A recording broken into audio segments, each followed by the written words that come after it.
Hi, I'm Rocksteady Freddy. I'm Fresh Ketil. And we're DATAROCK. Usually we do that synchronized. It's a name that is easy to remember. So it's worked, I'd say, 70% a good thing. 70% is a lot. It's a loss. Hello everybody, I'm Rocksteady Freddy, and I'm gonna tell you the story about DATAROCK's debut album called DATAROCK, DATAROCK. So, let's go back to 2005.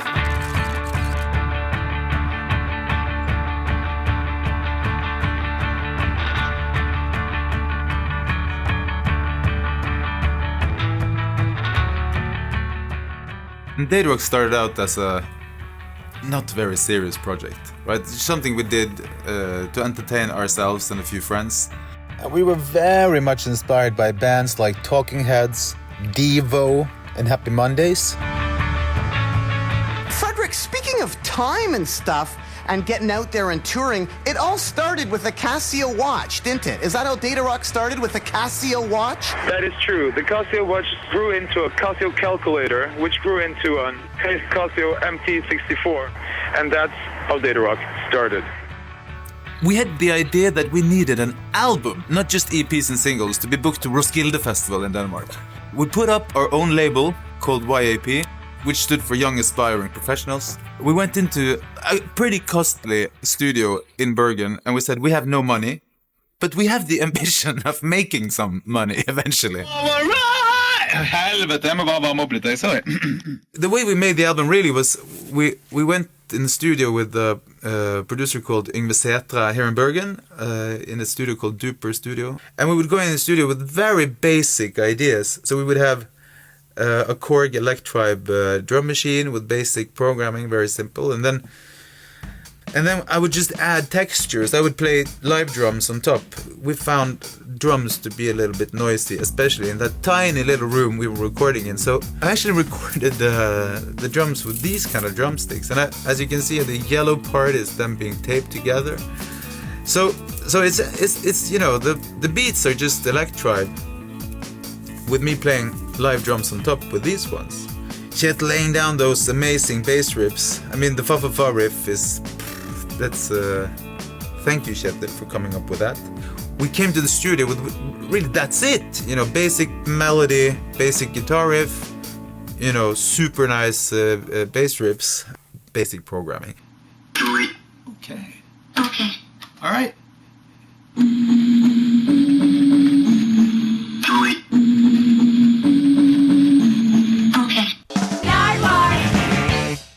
Frederick from DATAROCK, you have this song called New Song. Yeah, it's the new song. It's quite garagey, isn't it? What sort of organ do you use on that song? Let me think. It's a Casio MT64, actually.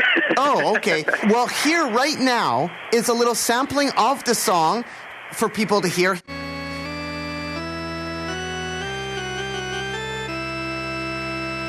Oh. Oh.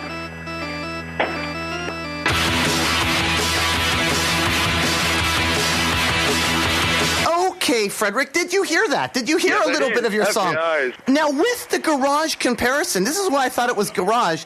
There is a band from Bellingham, Washington, home of this band called The Unusuals. This is a band from the 1960s. Check this out right now, because I think this sounds exactly like your song. This is The Unusuals from Bellingham, Washington, 1965-66.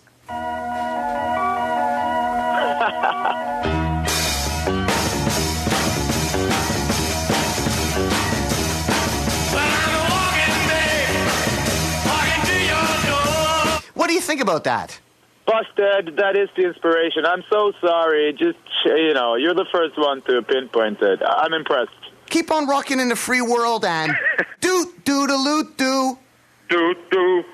The producer's daughter happened to be, I don't know, 12 years old or whatever. And I had this idea that I really wanted to put in, like, hey teacher, leave the kids alone, kind of background singing. And so we just asked the daughter and her friends, hey, you want to sing a little? So they randomly, they were there, and we added some background voices because of that. I need a hand. I need a hand of nutrition. I need a fix. I need to fix my ignition. With very restricted, limited budget and time, somehow it came together as at least the feeling of a homogeneous album.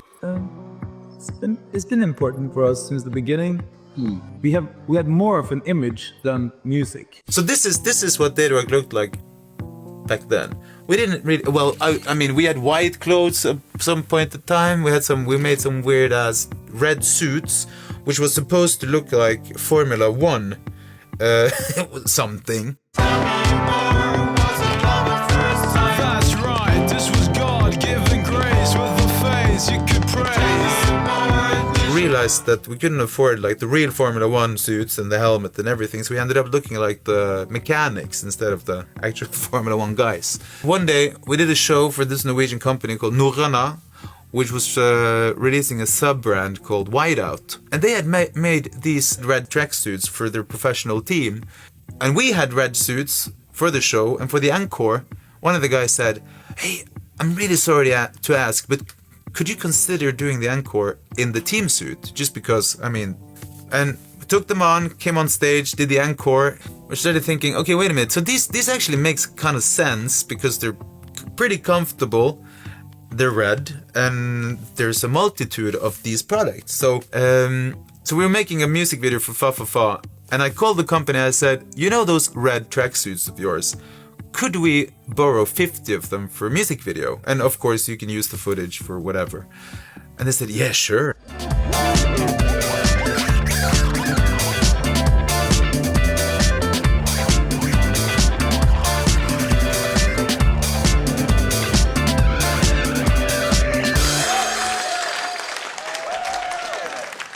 So suddenly, the tracksuits are in the press shots and in the music video for Fa Fa Fa, and that's it.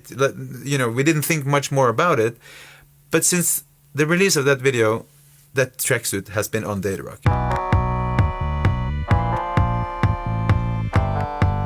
I ran into her on computer camp. Was that in 84? Not sure. I had my Commodore 64. Had to score. I used to dance with my daddy.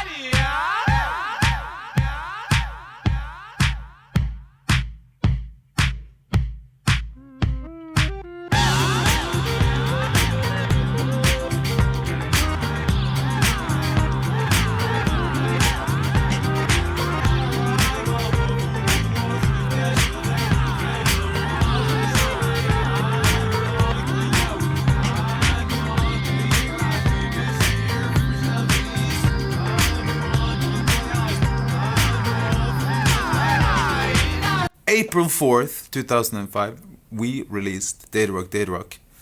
And the same summer, we were in fact booked to Roskilde Festival. So the plan worked. We wanted to do the album so we could go to Roskilde Festival. They booked us. And that's sort of when the whole story started. We're talking more than 1,000 shows in 36 countries on 5 continents. Including festivals like Reading in Leeds, Hurricane Southside, Coachella, Lollapalooza, and Summer Sonic in Japan. Insane reviews in like Pitchfork in the US, Enemy put us between like amongst the best albums of the year. Rolling Stone magazine had Computer Camp Love among the best songs of the year, and we were Grammy nominated in Norway, and I think we ended up doing like 250 days of traveling to 28 countries on average every year, on 5 continents. We even went on. We ended up doing 8 national tours in Australia. Quite a few people told me that friends of theirs weren't interested in the band because they thought it was totally different music because of the name. They thought it was more like a laptop group, like... Yeah. But even that works in both ways, because a lot of people come to the show because they like the music and they think we're going to be this boring laptop band, and then we put up more of a rock show and everybody's so thrilled and dancing around, having fun. I remember 2006 we were on a basically on a punk tour over Europe, you know, some of the places we would play were actually punk squats. And then I remember we were sitting in Amsterdam, and me and Ketil, we were thinking like, oh man, you know, we're not kids anymore. What are we doing here? You know, this ain't taking us nowhere. And then we get a call, and Coca-Cola company wanted to use Fa Fa Fa for an international campaign. And that, you know, and when you live in that kind of world, an underground world where that is considered a sellout, obviously, that was, you know, we were conflicted. We were like, hell yeah, of course we're going to do it. That's amazing. I'm sure it's going to be a really cool ad, and it'll take our name to all across the world. And it really did. But after sort of saying yes to the first commercial with Fa Fa Fa in the Coca-Cola ad, that sort of snowballed our synchronization story. I think almost all the songs on the album has... Not Night Flight to Uranus. That never ended up in any synchronization.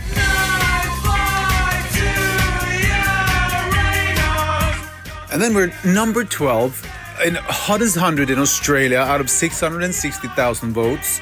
And somehow we ended up being the featured artist on MySpace, which was at the time the biggest social media online.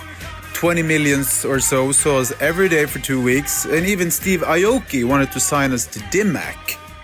So for absolutely no reason, out of the blue, the same guys who discovered Sarah McLachlan, Avril Lavigne, and presumably Coldplay, they reach out from Canada and want to license our 2005 album and put a lot of money in marketing it around the world. And we also licensed it basically to Ministry of Sound in Australia, and sort of gave it a new life.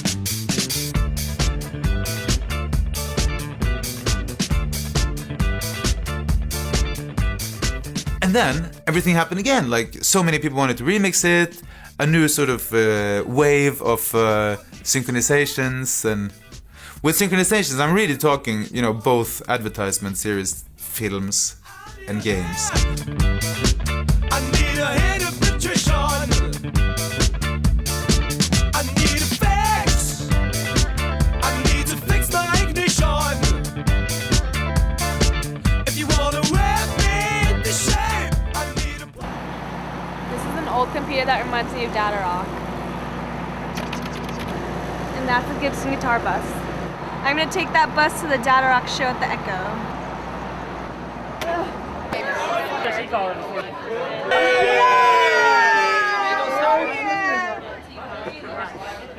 I really like DATAROCK. I really like all their songs. Your schedule looks insane and looked insane when I was looking at it in December. Yeah, that was crazy. Well, I think what's interesting about DATAROCK is bands do play Argentina, bands do play Hollywood, bands do play Cleveland, but it's not like they play Hollywood one night, Argentina the next night, and the next night back to Cleveland. Who booked that? That was ridiculous. Tom Windish, it's his fault. The thing is, we were just prepared to do a lot of work. We wanted to travel a lot, and we wanted to do as many shows as possible in as many countries as possible, and he made it happen. What's coming up now is the celebration of the first album.